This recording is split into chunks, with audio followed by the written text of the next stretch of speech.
ஏசாயா அதிகாரம் 6. உசியா ராஜா மரணமடைந்த வருஷத்தில் ஆண்டவர் உயரமும் உன்னதமுமான சிங்காசனத்தின் மேல் வீற்றிருக்க கண்டேன். அவருடைய வஸ்திர தொங்கலால் தேவாலயம் நிறைந்திருந்தது. சேராபீன்கள் அவருக்கு மேலாக நின்றார்கள். அவர்களில் ஒவ்வொருவனுக்கும் அவ்வாறு செட்டைகள் இருந்தன.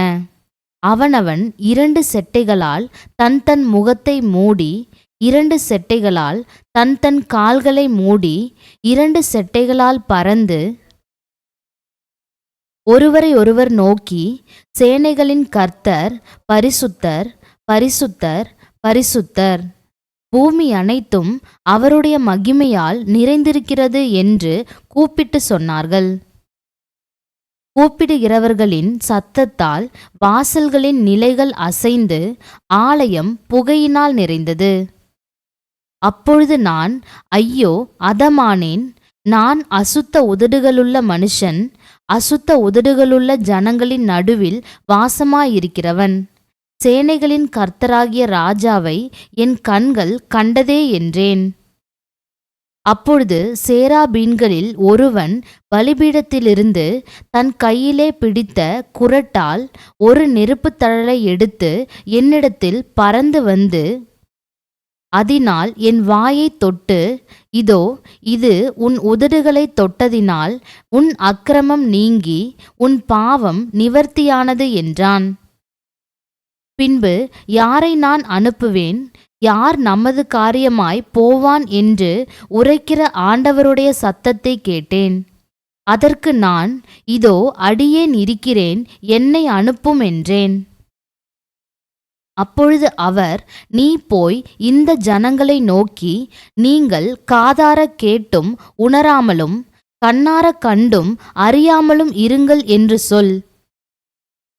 இந்த ஜனங்கள் தங்கள் கண்களினால் காணாமலும் தங்கள் காதுகளினால் கேளாமலும் தங்கள் இருதயத்தினால் உணர்ந்து குணப்படாமலும் நான் அவர்களை ஆரோக்கியமாக்காமலும் இருக்க, நீ அவர்கள் இருதயத்தை கொழுத்ததாக்கி அவர்கள் காதுகளை மந்தப்படுத்தி அவர்கள் கண்களை மூடிப்போடு என்றார்.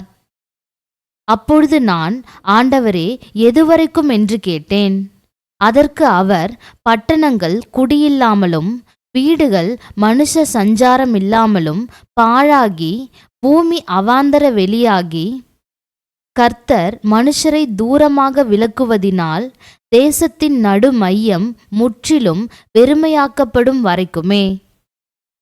ஆகிலும் அதில் இன்னும் 1/10 பங்கிருக்கும், அதுவும் திரும்ப நிர்மூலமாக்கப்படும்.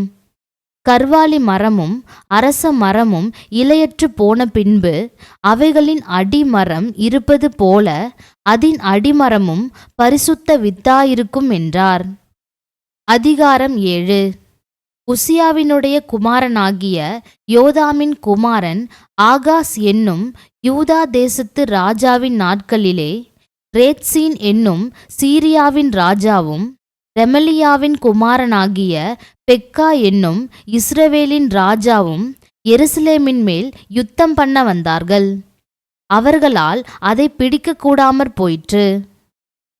சீரியர் எப்பிராயிமை சார்ந்திருக்கிறார்கள் என்று தாவீதின் குடும்பத்துக்கு அறிவிக்கப்பட்டபோது ராஜாவின் இருதயமும் அவன் ஜனத்தின் இருதயமும் காட்டிலுள்ள மரங்கள் காற்றினால் அசைகிறது போல் அசைந்தது.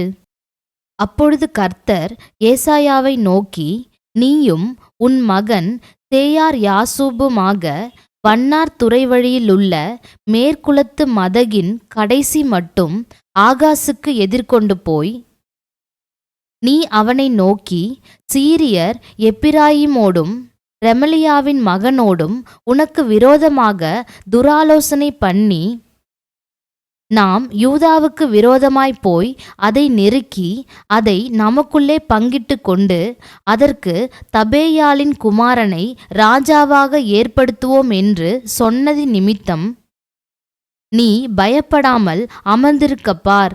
இந்த 2 புகைகிற கொல்லிக்கட்டைகளாகிய சீரியரோடே வந்த ரேத்சீனும் ரெமலியாவின் மகனும் கொண்ட உக்கிர கோபத்தின் நிமித்தம் உன் இருதயம் துவள வேண்டாம். கர்த்தராகிய ஆண்டவர் அந்த ஆலோசனை நிலை நிற்பதில்லை, அதின்படி சம்பவிப்பதுமில்லை. சீரியாவின் தலை தமஸ்கு, தமஸ்குவின் தலை ரேத்சீன். இன்னும் 65 வருஷங்களிலே எப்பிராயீம் ஒரு ஜனமாயிராதபடிக்கு நொறுங்குண்டு போம். எப்பிராயீமின் தலை சமாரியா, சமாரியாவின் தலை ரெமலியாவின் மகன். நீங்கள் விசுவாசியாவிட்டால் நிலை பெற மாட்டீர்கள் என்று சொல் என்றார். பின்னும் கர்த்தர் ஆகாசை நோக்கி, நீ உன் தேவனாகிய கர்த்தரிடத்தில் ஒரு அடையாளத்தை வேண்டிக்கொள், அதை ஆழத்திலிருந்தாகிலும் உன்னதத்திலிருந்தாகிலும் உண்டாக கேட்டுக்கொள் என்று சொன்னார். ஆகாசோ, நான் கேட்க மாட்டேன், நான் கர்த்தரை பரீட்சை செய்ய மாட்டேன் என்றான்.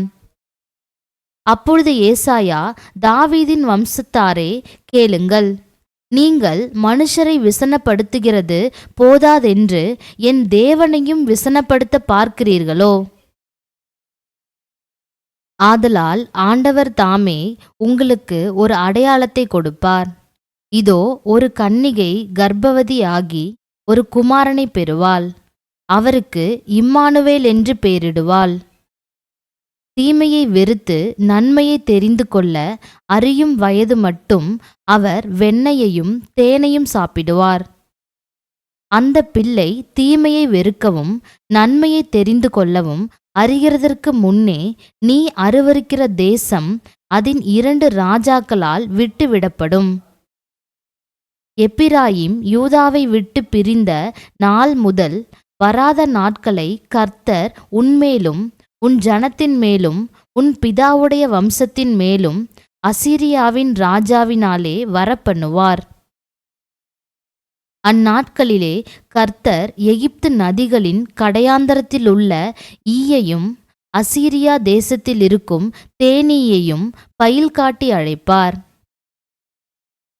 அவைகள் வந்து ஏகமாய் வனாந்தரங்களின் பள்ளத்தாக்குகளிலும் கன்மலைகளின் வெடிப்புகளிலும் எல்லா முட்காடுகளிலும் மேய்ச்சலுள்ள எல்லா இடங்களிலும் தங்கும். அக்காலத்திலே ஆண்டவர் கூலிக்கு வாங்கின சவர்கன் கத்தியினால், அதாவது நதியின் அக்கறையிலுள்ள அசீரியா ராஜாவினால் தலைமயிரையும் கால்மயிரையும் சிறைப்பித்து தாடியையும் வாங்கி போடுவிப்பார். அக்காலத்தில் ஒருவன் ஒரு இளம் பசுவையும் 2 ஆடுகளையும் வளர்த்தால், அவைகள் பூரணமாய் பால் கறக்கிறபடியினால் வெண்ணெயை சாப்பிடுவான்.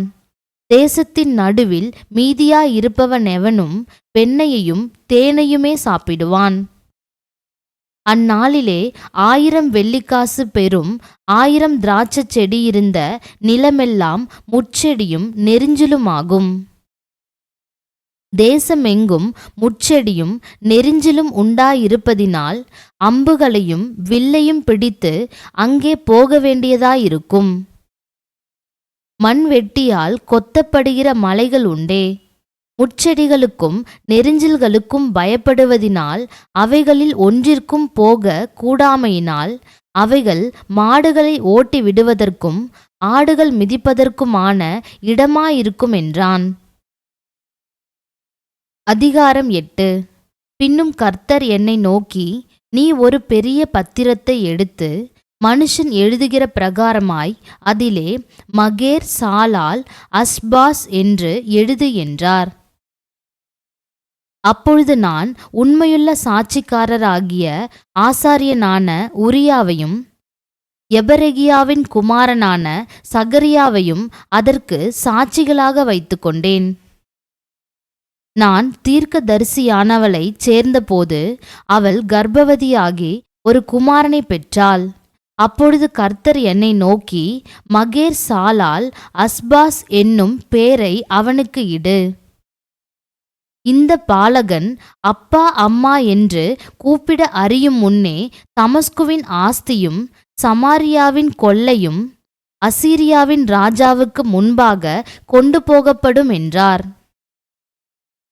பின்னும் கர்த்தர் என்னை நோக்கி, இந்த ஜனம் மெதுவாய் ஓடுகிற சீலோவாவின் தண்ணீர்களை அசட்டை பண்ணி ரேத்சீனையும் ரெமலியாவின் குமாரனையும் சார்ந்து சந்தோஷிக்கிறபடியினால், இதோ ஆண்டவர் வல்லமையுள்ள திரளான ஆற்று நீரைப் போன்ற அசீரியாவின் ராஜாவையும் அவனுடைய சகல ஆடம்பரத்தையும் அவர்கள் மேல் புரள பண்ணுவார். அது அவர்களுடைய ஓடைகள் எல்லாவற்றின் மேலும் போய் அவர்களுடைய எல்லா கரைகள் மேலும் புரண்டு யூதாவுக்குள் புகுந்து பிரவாகித்து கடந்து கழுத்து மட்டும் வரும் என்றார். இம்மானுவேலே, அவன் செட்டைகளின் விரிவு உமது தேசத்தின் விசாலத்தை மூடும். ஜனங்களே, நீங்கள் கூட்டங்கூடுங்கள், முறியடிக்கப்படுவீர்கள். தூர தேசத்தாராகிய நீங்கள் எல்லோரும் செவி கொடுங்கள், இடைக்கட்டி கொள்ளுங்கள், முறிந்தோடுவீர்கள். ஆலோசனை செய்யுங்கள், அது அபத்தமாகும். வார்த்தையை வசனியுங்கள், அது நிற்காது. தேவன் எங்களோடே இருக்கிறார்.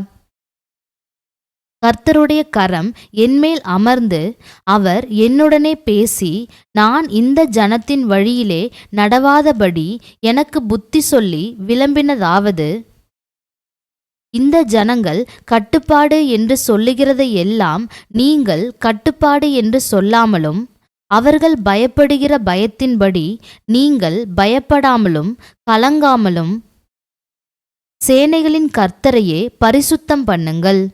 அவரே உங்கள் பயமும் அவரே உங்கள் அச்சமுமாயிருப்பாராக. அவர் உங்களுக்கு பரிசுத்த ஸ்தலமாயிருப்பார். ஆகிலும் இஸ்ரவேலின் 2 கோத்திரத்துக்கும் தடுக்கலின் கல்லும் இடறுதலின் கன்மலையும் எருசலேமின் குடிகளுக்கு சுருக்கும் கண்ணியுமாயிருப்பார். அவர்களில் அநேகர் இடறி விழுந்து நொறுங்கி சிக்குண்டு பிடிபடுவார்கள். சாட்சி ஆகமத்தை கட்டி என் சீஷருக்குள்ளே வேதத்தை முத்திரையிடு என்றார். நானோ யாக்கோபின் குடும்பத்துக்கு தமது முகத்தை மறைக்கிற கர்த்தருக்காக காத்திருந்து அவருக்கு எதிர்பார்த்திருப்பேன். இதோ நானும் கர்த்தர் எனக்கு கொடுத்த பிள்ளைகளும் சீயோன் பர்வதத்தில் வாசமாயிருக்கிற சேனைகளின் கர்த்தராலே இஸ்ரவேலில் அடையாளங்களாகவும் அற்புதங்களாகவும் இருக்கிறோம். அவர்கள் உங்களை நோக்கி அஞ்சனம் பார்க்கிறவர்களிடத்திலும் முணுமுணென்று ஓதுகிற குறிகாரரிடத்திலும் விசாரியுங்கள் என்று சொல்லும்போது, ஜனங்கள் தன் தேவனிடத்தில் விசாரிக்க வேண்டியதல்லவோ? உயிருள்ளவர்களுக்காக செத்தவர்களிடத்தில் விசாரிக்கலாமோ? வேதத்தையும் சாட்சி ஆகமத்தையும் கவனிக்க வேண்டும். இந்த வார்த்தையின்படியே சொல்லாவிட்டால் அவர்களுக்கு விடியற்காலத்து வெளிச்சமில்லை. இழுக்கன் அடைந்தவர்களாயும் பட்டினியாயும் தேசத்தை கடந்து போவார்கள். அவர்கள் பட்டினியாயிருக்கும்போது மூர்க்க வெறி கொண்டு தங்கள் ராஜாவையும் தங்கள் தேவனையும் தூஷிப்பார்கள். அவர்கள் அண்ணாந்து பார்ப்பார்கள், பூமியையும் நோக்கி பார்ப்பார்கள். ஆனாலும் இதோ இக்கட்டும் அந்தகாரமும் இருக்கும். இடுக்கத்தால் இருளடைந்து அந்தகாரத்திலே தள்ளுண்டு அலைவார்கள். அதிகாரம் 9. ஆகிலும் அவர் செபுலோன் நாட்டையும் நப்தலி நாட்டையும் இடுக்கமாய் ஈனப்படுத்தின முந்தின காலத்தில் இருந்தது போல அது இருண்டிருப்பதில்லை. ஏனென்றால் அவர் கடற்கரை அருகிலும் யோர்தான் நதியோரத்திலும் உள்ள புறஜாதியாருடைய கலிலேயாவாகிய அத்தேசத்தை பிற்காலத்திலே மகிமைப்படுத்துவார். இருளில் நடக்கிற ஜனங்கள் பெரிய வெளிச்சத்தை கண்டார்கள். மரண இருளின் தேசத்தில் குடியிருக்கிறவர்களின் மேல் வெளிச்சம் பிரகாசித்தது. அந்த ஜாதியை திரளாக்கி அதற்கு மகிழ்ச்சியை பெருக பண்ணினீர். அறுப்பில் மகிழ்கிறது போலவும் கொள்ளையை பங்கிட்டு கொள்ளுகையில் களி கூறுகிறது போலவும் உமக்கு முன்பாக மகிழ்கிறார்கள். மீதியானியரின் நாளில் நடந்தது போல அவர்கள் சுமந்த நுகத்தடியையும் அவர்கள் தோளின் மேலிருந்த மிலாற்றையும் அவர்கள் ஆலோட்டியின் கோலையும் முறித்து போட்டீர். அமளியா யுத்தம் பண்ணுகிற வீரருடைய ஆயுத வர்க்கங்களும் இரத்தத்தில் புரண்ட உடுப்பும் அக்கினிக்கு இரையாக சுட்டெரிக்கப்படும். நமக்கு ஒரு பாலகன் பிறந்தார், நமக்கு ஒரு குமாரன் கொடுக்கப்பட்டார். கர்த்தத்துவம் அவர் தோளின் மேலிருக்கும். அவர் நாமம் அதிசயமானவர், ஆலோசனை கர்த்தா, வல்லமையுள்ள தேவன், நித்திய பிதா, சமாதான பிரபு எனப்படும். தாவீதின் சிங்காசனத்தையும் அவனுடைய ராஜ்யத்தையும் அவர் திடப்படுத்தி அதை இது முதற்கொண்டு என்றென்றைக்கும் நியாயத்தினாலும் நீதியினாலும் நிலைப்படுத்தும்படிக்கு அவருடைய கர்த்தத்துவத்தின் பெருக்கத்துக்கும் அதன் சமாதானத்துக்கும் முடிவில்லை. சேனைகளின் கர்த்தருடைய வைராகியம் இதை செய்யும். ஆண்டவர் யாக்கோபுக்கு ஒரு வார்த்தையை அனுப்பினார், அது இஸ்ரவேலின் மேல் இறங்கிற்று. செங்கல் கட்டு இடிந்து போயிற்று, பொளிந்த கல்லாலே திரும்ப கட்டுவோம். காட்டத்தி மரங்கள் வெட்டி போடப்பட்டது, அவைகளுக்கு பதிலாக கேதுரு மரங்களை வைப்போம் என்று அகந்தையும் மனப்பெருமையுமாய் சொல்லுகிற எப்பிராயீமரும் சமாரியாவின் குடிகளுமாகிய எல்லா ஜனத்துக்கும் அது தெரியவரும்.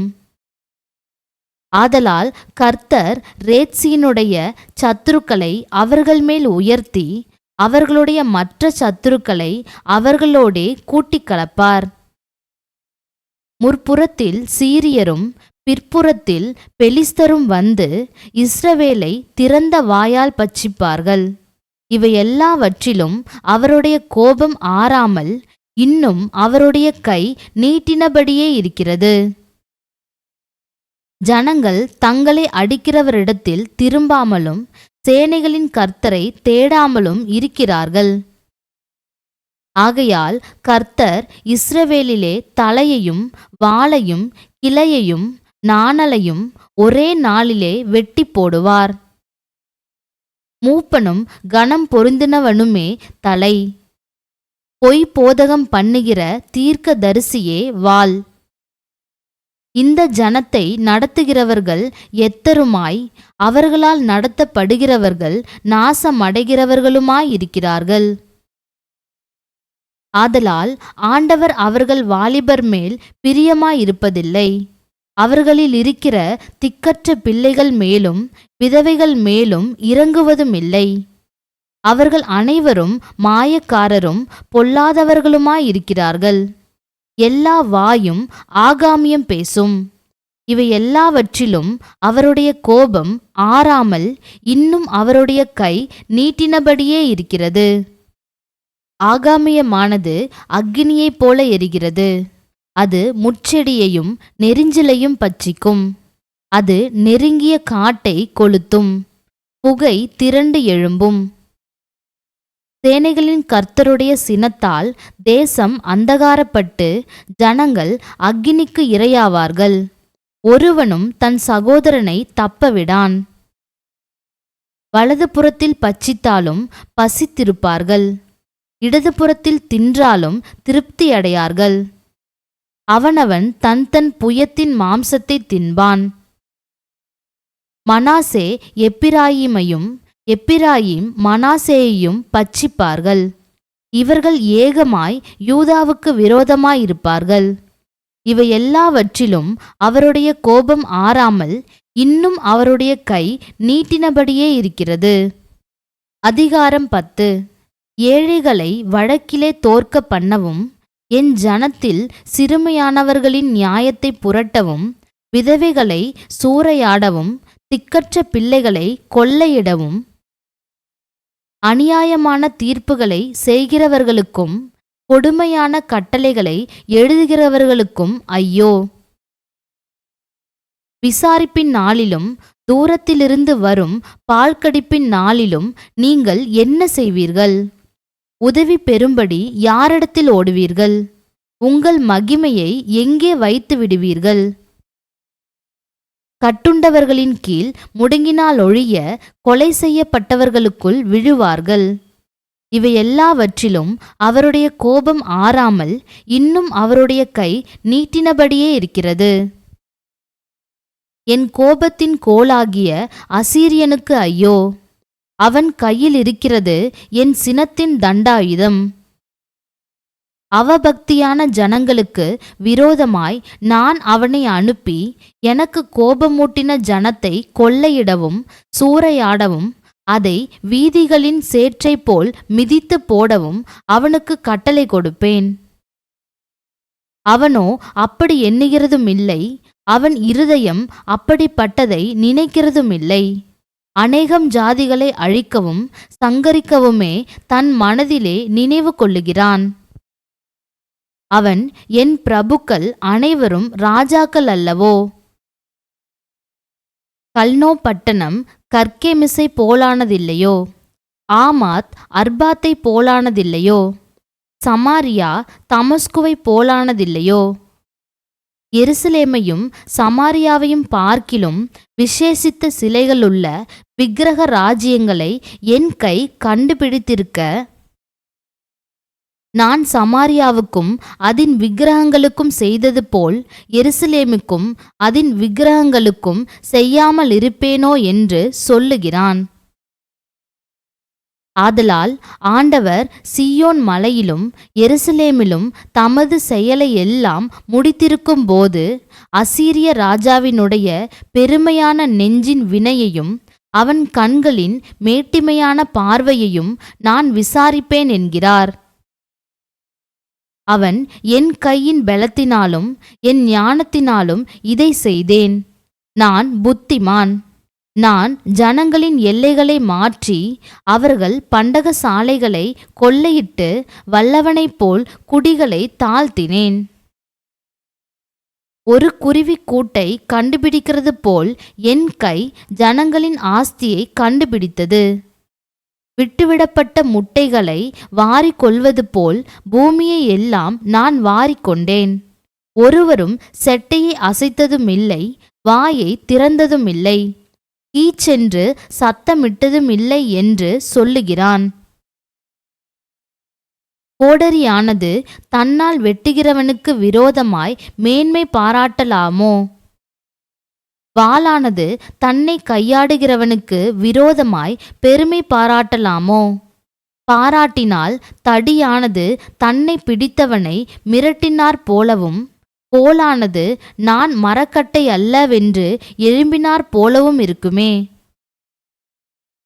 ஆகையால் சேனைகளின் ஆண்டவராகிய கர்த்தர் அவனைச் சேர்ந்த கொழுத்தவர்களுக்குள்ளே இளைப்பை அனுப்புவார்.